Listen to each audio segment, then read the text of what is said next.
राष्ट्रीय अध्यक्ष आदरणीय अजितदादा, कार्याध्यक्ष प्रफुल्लभाई, भुजबळ साहेब आणि मंत्रिमंडळातील सर्व सहकारी त्याला उपस्थित राहणार आहे। मला विश्वास आहे की राज्यभरातील युवकांचा फार मोठा प्रतिसाद त्या मेळाव्याच्या निमित्ताने त्या ठिकाणी मिळेल। मधल्या कालावधीमध्ये महाराष्ट्र प्रदेश महिला राष्ट्रवादी काँग्रेस पक्षाचा सुद्धा एक अभूतपूर्व मेळावा षण्मुखानंद हॉलमध्ये झाला। त्यालाही फार मोठ्या प्रमाणावरती प्रतिसाद चांद्यापासून बांद्यापर्यंत असलेल्या सगळ्या जिल्ह्यांतील महिला प्रतिनिधींची मोठ्या प्रमाणावरती उपस्थिती होती। त्यामुळे युवकांचा मेळावासुद्धा अभूतपूर्व त्या ठिकाणी होईल।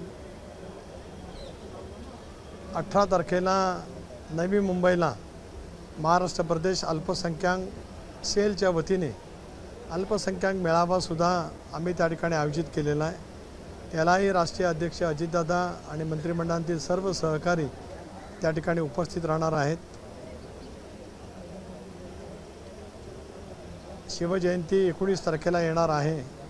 त्यामुळे प्रदेश राष्ट्रवादी काँग्रेस पक्षाच्या वतीने 12 तारखेपासून ते 19 तारखेपर्यंत स्वराज्य सप्ताह आम्ही त्या ठिकाणी साजरा करणार आहोत। संबंध महाराष्ट्रामध्ये वेगवेगळ्या तालुक्यात वेगवेगळ्या जिल्ह्यांच्यामध्ये आम्ही हा आठवडाभर कार्यक्रम राष्ट्रवादी काँग्रेस पक्षाच्या वतीने त्या ठिकाणी आम्ही करणार आहोत।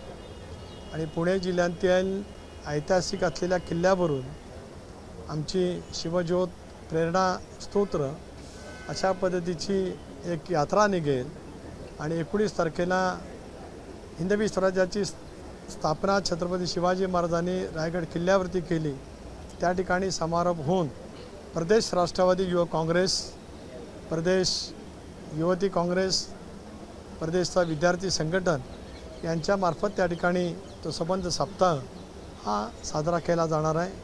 वेगवेगळे शिवभक्तीपर कार्यक्रम संबंध राज्यभरामध्ये संघटनेच्या माध्यमातून त्या ठिकाणी केले जाणार आहेत। त्याचबरोबर 22 तारखेला छत्रपती संभाजीनगरमध्ये मागासवर्गीय सेलच्या वतीने एक फार मोठा मेळावा आणि त्याच दिवशी बीडला महाराष्ट्र प्रदेश राष्ट्रवादी विद्यार्थी काँग्रेसच्या वतीने एक मोठा मेळावा आम्ही त्या ठिकाणी आयोजित करतो आहोत। आपण पाहिलं असेल की कालच अजितदादांचा कोल्हापूरचा दौरा झाला, अभूतपूर्व असा प्रतिसाद त्या ठिकाणी मिळाला आणि विशेष करून काल सकाळी गंगावेश तालीमला त्यांनी ज्यावेळेला भेट दिली त्यावेळेला सर्व मल्ल सर्व कुस्तीगीर त्या ठिकाणी उपस्थित होते। त्यामुळे वेगवेगळ्या क्षेत्राशी कनेक्ट होत अजितदादा ज्या पद्धतीने काम करण्याचा प्रयत्न करत आहेत त्याच्यामुळे समाजातल्या वेगवेगळ्या घटकांशी वेगवेगळ्या क्षेत्रांशी त्यांचा उत्तमपैकीचा संवाद होत असताना त्याला वाढता प्रतिसाद त्या ठिकाणी मिळतो आहे। म्हणून संबंध फेब्रुवारी महिना पक्षाच्या वतीने हे एका बाजूला कार्यक्रम केले जात असतानाच महायुतीचे सुद्धा मेळावे मुख्यमंत्री दोन्ही उपमुख्यमंत्री यांच्या उपस्थितीमध्ये हे नियोजित करण्याचं आम्ही ठरवतो आहोत। कदाचित 2-3 दिवसामध्ये समन्वय समितीची आमची बैठक होईल, त्यावेळेला संबंध फेब्रुवारी महिन्यामध्ये सुद्धा किमान 6 मेळावे हे 6 प्रादेशिक विभागामध्ये करण्याचं आम्ही नक्की केलेलं आहे। आज खरं तर काल 30 तारखेला कोल्हापूरलाच होता, परंतु काही इतर काही अडचणींच्यामुळे त्या ठिकाणी होऊ शकला नाही महायुतीचा मोठा मेळावा पुणे महसूल विभागाचा, परंतु या पुढच्या तारखा मात्र या लवकरात लवकर त्या ठिकाणी निश्चित केल्या जातील आणि त्याही आपल्यामार्फत आम्ही त्या ठिकाणी सांगण्याचा प्रयत्न करणार आहोत। आज पत्रकार परिषदेच्या निमित्ताने मला आपल्याजवळ जे संवाद करायचा होता तो मी केलेला आहे। आपल्याला काय विचार असेल तर आपण मोकळेपणाने विचारावं आपल्याला विनंती आहे।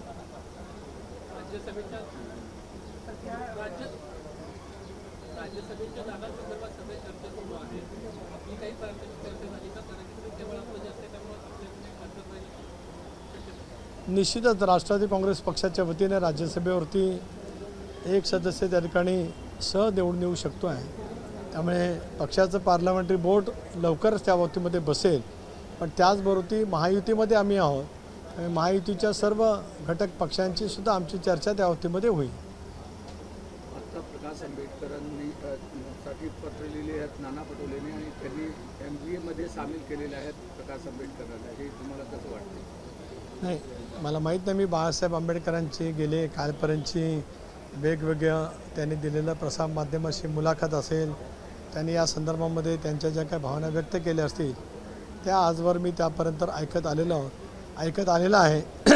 परंतु आज काहीतरी MOUची बैठक होणार होती असं कळलं आणि त्या बैठकीला बाळासाहेब उपस्थित राहतील असं कालपासून शिवसेनेचे थोर प्रवक्ते संजय राऊत त्याच्यानंतर नाना पटोले हे वेगवेगळ्या ठिकाणी सांगताना मी बातम्यांच्या माध्यमातून पाहिलं होतं. परंतु आजची बैठक झाली की नाही याची मला माहीत नाही आणि बैठकीला बाळासाहेब उपस्थित होते याची माझ्याकडे काय माहीत नाही. तटकरे साहेब, भुजबळांनी जी भूमिका घेतली त्याच्यानंतर तुमचा म्हणजे पक्षाचा आणि भुजबळांचा काही बोलणं झालं का? कारण इकडे प्रफुल्ल पटेल म्हणतात की ही भुजबळांची वैयक्तिक भूमिका आहे, पक्षाचा त्याशी संबंध नाही आहे. भुजबळ म्हणतात पक्षाने आपली भूमिका स्पष्ट करावी. हे भुजबळ आणि पक्ष याच्यात काही दरी आहे? पक्षाची अधिकृत भूमिका मी या ठिकाणी स्पष्ट करतो. मराठा समाजाला आरक्षण दिलं पाहिजे ही पक्षाची भूमिका अधिकृत आहेच. मराठा समाजाला आरक्षण देत असताना OBCच्या आरक्षणाला धक्का न लागता पाहिजे ही सुद्धा पक्षाने वारंवार भूमिका त्या ठिकाणी स्पष्ट केली. आदरणीय भुजबळ साहेब या चळवळीमध्ये गेले 40-45 वर्ष काम करत आहेत. पण भुजबळ साहेबांनीसुद्धा वारंवार ही बाब स्पष्ट केलेली आहे की मराठा समाजाला आरक्षण दिलं गेलं पाहिजे पण OBCच्या आरक्षणाला धक्का न लागता दिलं गेलं पाहिजे ही भूमिका वारंवार भुजबळ साहेबांनी त्या ठिकाणी स्पष्ट केलेली आहे. पक्षात आणि भुजबळ साहेबांच्यात कुठलीही दरी नाही. पक्षामध्ये मी कालच मला काही वाहिन्यांनी विचारलं होतं त्याला सांगितलं की आमची चर्चा भुजबळ साहेबांची माझी परवाच्या दिवशीसुद्धा झाली. आज काय माझं त्यांच्याजवळ दिवसभराची माझ्या खूप बैठक असल्यामुळे काय त्यांच्याशी बोलणं होऊ शकलं नाही. परंतु आम्ही सर्वजण एक आहोत, एका भूमिकेमधून त्या ठिकाणी काम करतो आहोत.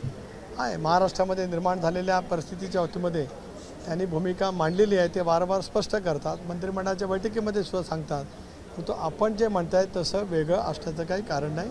पक्षाची भूमिका ही मराठा समाजाला आरक्षण देत असतानाच OBCच्या आरक्षणाला धक्का लावू नये ही ठामपणाची आहे.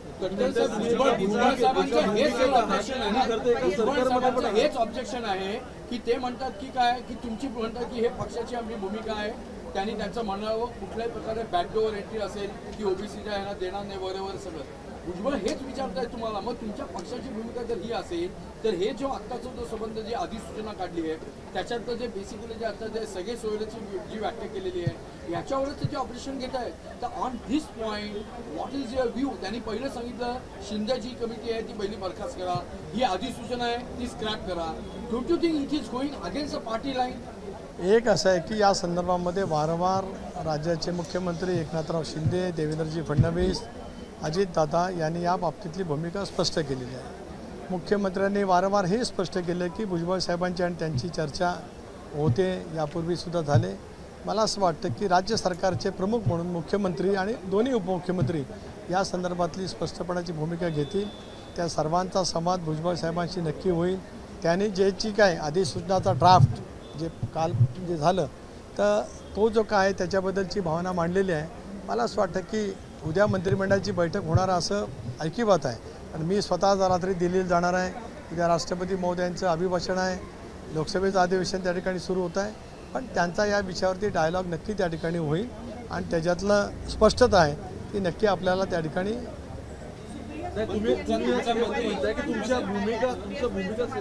भुजबळांचा वारंवार अपमान होतोय या सरकारमध्ये. भुजबळ जे मत मांडतात त्या मताला काही किंमत नाही आणि त्यामुळे हा जो अधिसूचना किंवा राजपत्र आहे ते काढताना भुजबळांचं जे म्हणणं आहे ते विचारात घेतलेलं नाही. भुजबळांचा वारंवार अपमान हे सरकार करताय आणि राष्ट्रवादी पक्ष म्हणून तुम्ही ते सगळं सहन करताय असंही त्यामध्ये खूप नैराश्य आल्याच्या नंतर काही वेळेला काही वक्तव्य तथ्यहीन आधारहीन असतात. या वक्तव्याकडे किंवा या निवेदनाकडे याच्यापेक्षा वेगळं मी पाहू इच्छित नाही. पण भुजबळ मंत्रिमंडळात आहे, तुमचा पक्ष सरकारमध्ये आहे. मंत्रिमंडळात असतानाही भुजबळ अशा पद्धतीने सरकार विरोधात वक्तव्य करतायत, त्यामुळे मागणी करतायत सरकारने इतर निर्णय रद्द करावा आणि म्हणतात मुख्यमंत्र्यांनी मला विश्वासात घेतला नाही, मुख्यमंत्री समोर एक बोलले आणलं नाही, थेट निर्णय घेतला. एक असं आहे की भुजबळ साहेबांनी जो मुद्दा आपण उपस्थित केला, मी आपल्याला मगाशीच म्हटलं की कदाचित उद्या मंत्रिमंडळाची बैठक असेल, मला माहीत नाही. पण नेहमी दर गेल्या आठवड्यात झाले नव्हते, मग त्यामुळे या आठवड्यात असेल. त्यामुळे दोन्ही उपमुख्यमंत्री, मुख्यमंत्री आणि भुजबळ साहेब किंवा मंत्रिमंडळ यांची चर्चा या विषयावरती नक्की त्या ठिकाणी होईल आणि त्या बाबतीतली स्पष्टता सरकारच्या वतीने उद्या आपल्याला ऐकायला मिळेल. भूमिकेत पण सेम आहात, तुम्ही एकाच सरकारमध्ये आहात आणि असं असताना इतकं कॉन्ट्रडिक्शन का दिसते आणि पूर्ण एक वेगळी लाईन घेऊन पुढे चलत असं का वाटतंय? असं नाही, एक असं आहे की मी मगाशी सांगितलं की गेले 40 वर्ष मंडल कमिशनची अंमलबजावणी करण्याचा निर्णय ज्या वेळेला देशामध्ये सुरुवातीला झाला त्याला देशभरामध्ये वेगवेगळा प्रक्षोभ उमटलेला होता. त्यावेळेपासून भुजबळ साहेब या सगळ्या चळवळीमध्ये काम करत आहेत. त्यांचं सारं राजकीय जीवन म्हणजे विशेष करून मंडल कमिशनच्या अंमलबजावणीच्या नंतर त्यांनी त्या चळवळीमध्येच अधिक मोठ्या प्रमाणावर ते वाहून घेतलेलं आहे. त्यामुळे ते भावना मांडतात. पण मला असं वाटतं की ते मंत्रिमंडळातील ज्येष्ठ सहकारी आहेत, दीर्घकाळ ते मंत्रिमंडळामध्ये राहिलेले आहेत. या संदर्भामध्ये आपण उद्या दुपारपर्यंत वाट बघूया. ते नक्कीच त्यांची चर्चा त्या बाबतीमध्ये होईल. आणि मुख्यमंत्र्यांनी सुद्धा स्पष्ट केलेलं आहे, दोन्ही उपमुख्यमंत्र्यांनी स्पष्ट केलेलं आहे की आम्ही भुजबळ साहेबांच्या बळावर या विषयावरती बोलणार आहोत. त्यामुळे या विषयाची सगळी उत्तरं आपल्याला उद्या मिळतील. आंदोलनामध्ये उपोषणाच्या स्थळी कोणताही राष्ट्रवादीचा नेता पाहायला मिळाला नाही, पाठ फिरवली नाही असं असण्याचं काही कारण नाही. त्या दिवशी सगळेजण झेंडावंदनाच्या निमित्ताने आपापल्या ठिकाणी होते. माननीय मुख्यमंत्री महोदयाने दुसऱ्या दिवशी त्या संदर्भातली जी भूमिका घेतली, मुख्यमंत्री गेले म्हणजे आम्ही सर्वजण गेलो तसं आहे. त्याच्यामध्ये वेगळी पक्ष वेगळं काय असं मानण्याचं काय कारण असं मला वाटत नाही. सुनीलजी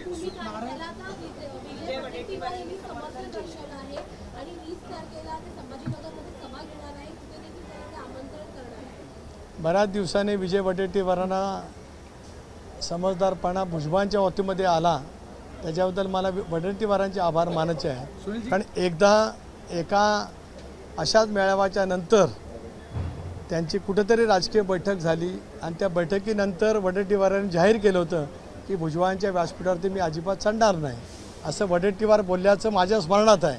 कदाचित माझ्या स्मरणशक्तीने दगा दिलं तर मला माहीत नाही, पण असं त्यावेळेला काहीतरी ते बोलल्याचं माझ्या ऐकिवात आहे. त्यामुळे आता त्यांची मतं बदलली असतील तर त्या पद्धतीने ते बघतील काम. सुनील जी हिंदी में जानना चाहेंगे कि किस तरीके से कोण मला माहीत काय महाविकास आघाडीचं मी कोण सांगणार.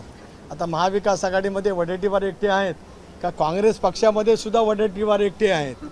रमेश चेन्नीथाला आले होते त्यावेळेला त्यांना बसायला जागा नाही दिली म्हणून उठून गेलेले वडेट्टीवार, त्यामुळे ते कुठे कुठे एकटे आहेत त्याचं विश्लेषण मला असं वाटतं वडेट्टीवार माझ्यापेक्षा चांगलंच आहे. जिस तरीके से आहे संविधानिक पद्धतीने नार्वेकरांनी निकाल दिला तर तो आमच्या बाजूने लागेल, काय सांगाल? कसं आहे की आता त्या बाबतीमध्ये मी अधिक काय बोलू इच्छित नाही, कारण संविधानिक पद्धती प्रत्येकाला वेगवेगळी वाटू शकते. मी एवढं स्पष्टपणाने सांगू इच्छितो आहे की सर्वोच्च न्यायालयाच्या खंडपीठाने दिलेला निकाल, त्यानंतर निवडणूक आयोगाने शिवसेनेसंदर्भातला दिलेला निकाल, या साराचा सारांश लक्षात घेत कायदेशीर बाबीचा वैज्ञानिक अभ्यास करत माननीय विधानसभा अध्यक्षांनी शिवसेनेच्या संदर्भामधला एक निर्णय नुकताच त्या ठिकाणी जाहीर केलेला आहे. राष्ट्रवादी काँग्रेस पक्षाच्या बाबतीमध्ये जी काय सुनावणी होती त्या सुनावणीमध्ये मला असं वाटतं उद्या सुनावणी ती संपेल असं टाईम टेबल जे देण्यात आलेलं त्याप्रमाणेच माहिती आहे. आता परत कोणतरी म्हणेल की अदृश्य आहात हे संपवण्याच्या मागे आहे, तर तसं नाही. सर्वोच्च न्यायालयानेच 31 तारखेपर्यंत निकाल द्यावा असं सांगितलं होतं. आणि मग 2 मिनिटं बोलू देतं खरं. आणि मग निकालासाठी 15 दिवस माननीय विधानसभा अध्यक्षांनी वाढवून घेतले असल्यामुळे उद्या संध्याकाळपर्यंत सुनावणी संपेल असं विधानसभा अध्यक्षांनी जाहीर केलं. माझी स्वतःची सुद्धा उलट चपाटी त्या ठिकाणी झाली. आम्हाला आमची भूमिका वैज्ञानिकदृष्ट्या जी मांडायची होती ती आम्ही ठामपणाने त्या ठिकाणी मांडलेली आहे. त्याच्यामुळे संविधानाच्या वरती आधारित असलेला निर्णय आम्हाला सुद्धा विधानसभा अध्यक्षांच्यापासून अपेक्षित आहे. आम्ही त्या निर्णयाचं नक्की स्वागत करण्यासाठी तयार होऊ, कारण संविधान, राष्ट्रवादी काँग्रेस पक्षाची घटना, या साऱ्याचं विवेचन, या साऱ्याचं आर्ग्युमेंट मला त्या दिवशी जे काय करता आलं होतं ते मी त्या ठिकाणी केलेलं आहे. त्यामुळे त्या संविधानाच्या आधारित आम्ही त्या निकालाची अपेक्षा करतो आहोत. त्या निकालाचं आम्ही सगळेजण स्वागत करू. सुनील जी भुजबल की जिस तरीके की भूमिका है